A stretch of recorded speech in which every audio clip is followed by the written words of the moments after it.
पाणी पिऊन आपल्याला तेच पाणी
सगळे लगे मोटर चालू करायला मागे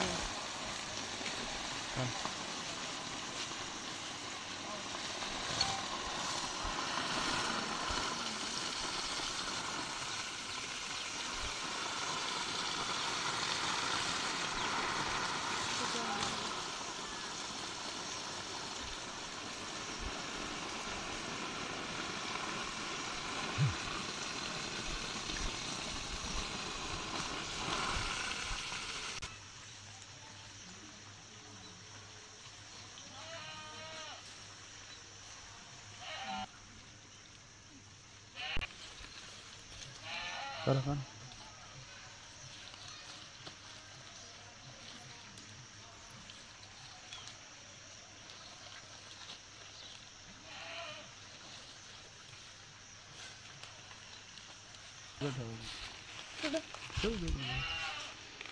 हाँ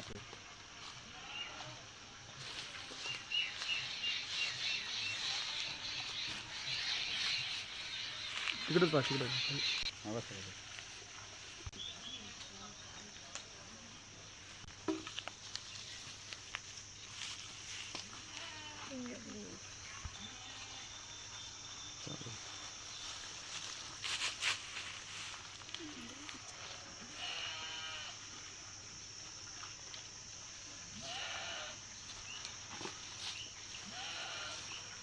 ठेव इकडे ठेव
पाणी पिऊन आपल्याला तेच पाणी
काका मला सांगा, तुम्ही गावासाठी स्वतःची जमीन विकून शौचालय बांधलेलं आहे, कशी संकल्पना आली, काय नाव तुमचं, काय सांगा? माझे नाव बाबासाहेब राधाकिशन शेळके, ग्रामपंचायत पाणी पुरवठा डोमेगाव. ही संकल्पना माझ्या गावाशेजारील झोडेगाव आहे. त्या झोडेगावामध्ये जे 2010 साली मुख्य कार्यकारी अधिकारी निपुणी विनायक सर यांनी पूर्ण जिल्हाच पूर्ण निर्मल ग्राम करण्याचा ठरवला होता. तर आमचे ग्रामसेवक, तत्कालीन ग्रामसेवक यमडीकड यांच्या बरोबर मी काम त्या गावामध्ये करीत होतो.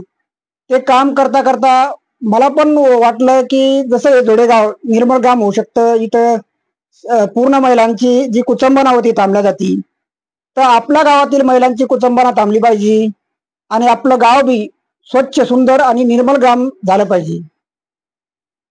त्यामुळे संकल्पना. किती जमीन विकली तुम्ही आणि कधीपासून सुरुवात केली? सन 9-10 साली मी स्वतःची 1.5 एकर जमीन विक्री केली. या जमिनीतून आलेल्या पैशातून 180 स्वच्छतागृह बांधून दिली. पण मी घर तिथे स्वच्छतागृह हा संकल्प केला होता, पण माझ्या गावातील काही कुटुंब शौचालय विना होते आणि माझा संकल्प पूर्ण नव्हता झाला. सन 2017 साली परत मी तो उपक्रम पूर्ण करण्याचं ठरवलं. तर त्यावेळेस मी काही कुटा फायनान्स असतील, महिला बचत गटाचे पैसे असतील, बँकेचं कर्ज असेल, त्यानंतर माझी पत्नी सविता शेळके यांच्या गळ्यातील जे महत्वाचं लेणं मानलं जातं ते लेणं म्हणजे मणिमंगळसूत्र गहाण ठेवून त्यावेळेस मी 25 स्वच्छतागृह त्या आलेल्या पैशातून बांधून दिले. आतापर्यंत किती शौचालय बांधले तुम्ही? आजपर्यंत मी एकूण या गावातील 205 स्वच्छतागृह बांधून दिले. प्रशासनाचा कसा प्रतिसाद आहे, काय सांगा? प्रशासनाने जरी कौतुकाची पाठीवर कौतुकाची थाप टाकली असेल, पण माझी एक प्रशासनाकडे कळकळीची विनंती आहे की अधिकारी असेल, लोकप्रतिनिधी असतील, यांनी माझ्या गावात येऊन प्रत्यक्ष कामाची पाहणी करावी, माझ्याशी चर्चा करावी की गावात रस्ते, पाणी या समस्या कायमस्वरूपी मिटाव्यात, यासाठी माझ्याशी चर्चा करावी. आणि जे गावाला जसं पोपटराव पवारांचं गाव आहे, अण्णा हजारे यांचं राळेगण सिद्धी आहे, संभाजीनगरमधील पाटोदा आहे, हे गाव जसे असे लौकिक झाले आणि आधुनिक ज्या सुविधा मिळतात ह्या सुविधा पण माझ्या गावाला मिळायला पाहिजेत, ही माझी प्रशासनाकडे कळकळीची नम्र विनंती आहे. ताई, काय सांगाल, तुम्ही गावासाठी एक मोठं कार्य केलेलं आहे, पतीच्या खांद्याला खांदा लावून तुम्ही त्यांच्यासोबत उभे आहेत, काय सांगाल? शौचालय बांधले गावात, काय नाव तुमचं, काय? माझं नाव सविता बाबासाहेब शेळके, राहणार डोमेगाव, तालुका अंबड, जिल्हा जालना. तर हे ग्रामपंचायतीमध्ये कामाला होते माझे मालक.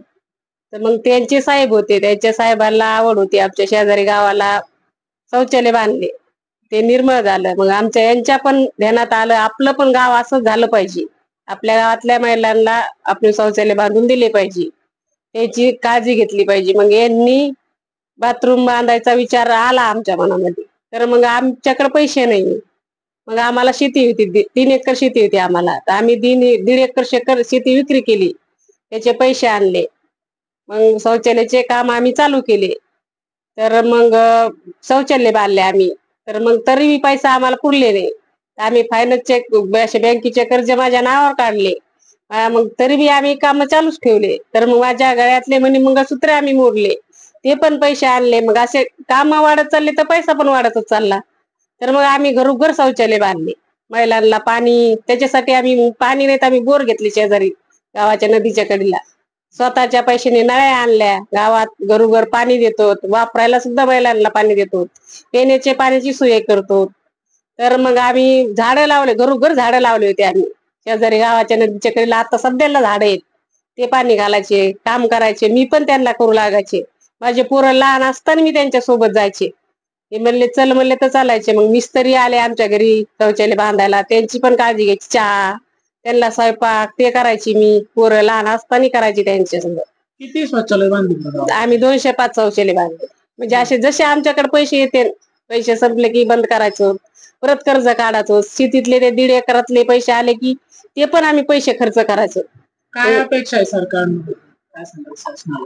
आता हेच आम्हालाच कामाचीच आवड आहे, तर मग आम्हाला असं वाटतं आमचं गावच निर्मळ राहिलं पाहिजे. महिला आपल्या शौचालयाला आपल्यावर खुश राहिल्या पाहिजे, त्यांची आपण काळजी घेतली पाहिजे. गरोदर महिला असतील, म्हातारी माणसं असतील, मोठाल्या मुली असतील, आणि ते आपल्या बाहेर गेले नाही पाहिजे, त्यांची अवस्था नाही झाली पाहिजे. हेच आम्हाला चांगलं वाटून आम्ही काम हाती घेतलंय. तर आता सध्याला आम्ही 2 बोरवेल घेतलेले. उन्हाळ्याचे पाणी कमी पडले तर आता सध्या महिलांना गावात आमचे पाणी चालू आहे, पिण्याचे, वापरायचे पाणी. सरकारकडून कुठं पाठिंबा वगैरे काही पुरस्कार दिले आम्हाला. पाठबळ मिळतं का कामाला? कामाला साथ देतात ना, येतात आमचं गौरव करतात, पुरस्कार देतात. दीदी, काय सांगाल? आई वडील गावासाठी बरंच काही करतात. काय वाटतं तुला, विद्यार्थी म्हणून कोणत्या वर्गात जाते, काय करतो? मी सध्या इयत्ता 12वी शिकत आहे. म्हणजे सध्या पेपर झालेले आहे. मला माझ्या आई वडिलांबद्दल पहिल्यापासूनच अभिमान वाटतो, की जे आता सध्या परिस्थिती अशी चालू आहे की लोक म्हणजे भावातच एक एका तुकड्यासाठी भांडणं करतात. आणि माझ्या आई वडिलांनी एवढं गावासाठी मन मोठं करून स्वतःची 1.5 एकर शेती विकली. हे खरंच काम अभिमान वाटण्यासारखं आहे. पण याचा अभिमान सगळ्यांनीच केला पाहिजे. म्हणजे जसं सरकारने पण, म्हणजे आमचा असा काहीच स्वार्थ नाहीये की आम्हाला समज काय पाहिजे, पण आमचं एक मनोगत असं आहे की त्यांनी स्वतः आमच्या गावाची पाहणी करावी, माझ्या आई वडिलांचं केलेलं सगळं काम बघावं आणि त्यांच्या पाठीवर कौतुकाची थाप टाकावी. मला पहिल्यापासूनच माझ्या आई वडिलांचा अभिमान आहे. पहिल्यापासून मी त्यांचा अभिमान बाळगते स्वतःची.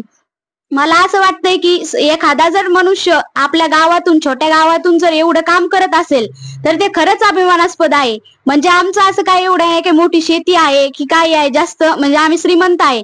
एक गरीब घरातून आम्ही हे सगळं केलेलं आहे. स्वतःची 1.5 एकर शेती विकलेली आहे. जसेच पैसे कमी पडल्यावर महिंद्रा फायनान्स, कुटा फायनान्स, बँकेचं कर्ज आणि परत पैसे कमी पडल्याच्या नंतर जे महिलांचं मणिमंगळसूत्र म्हणजे आयुष्याचं लेणं असतं, जे पतीचं आपण संरक्षण, म्हणजे पत्नीचं जे आपल्या पतीचं लेणं असतं की आपण सौभाग्यवतीचं हे ठेवा असते, ती माझ्या आईने ती मोडलेली आहे. ते गहाण ठेवून माझ्या वडिलांनी हे सगळं काम केलेलं आहे. त्यांनी बरंच सगळं, आमच्या जर म्हणलं तर घर पण फक्त पत्राचंच आहे. एवढी काय आमची श्रीमंती नाही, पण एवढं करण्याचं त्यांची जिद्द मोठी आहे. याच्याबद्दल मला अभिमान वाटतो. मी पण सध्या आता 12वी शिकत आहे आणि नीटची परीक्षा देणार आहे.